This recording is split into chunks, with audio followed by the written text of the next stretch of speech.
Ito nga partner na ito ginagawa Oy! para kay Hana. Si Hana ngayon ibinibigay niya sa'yo dahil naaawa sa'yo sa mga nangyayari sa buhay mo. Titirahan mo. Kaya kumpleto yan. May gamit, kumpleto. Ikaw ay parang anak ko din. Ay gusto ko ay kita ko ang sobrang paghihirap mo doon. Dumating sa punto talagang sobra na. No?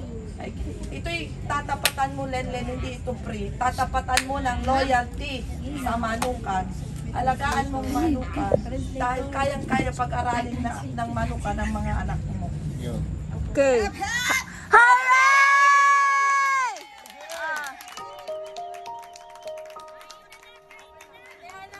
Agit din yan eh. Kompleto na ng gamit. May kama, may washing machine, may ref, may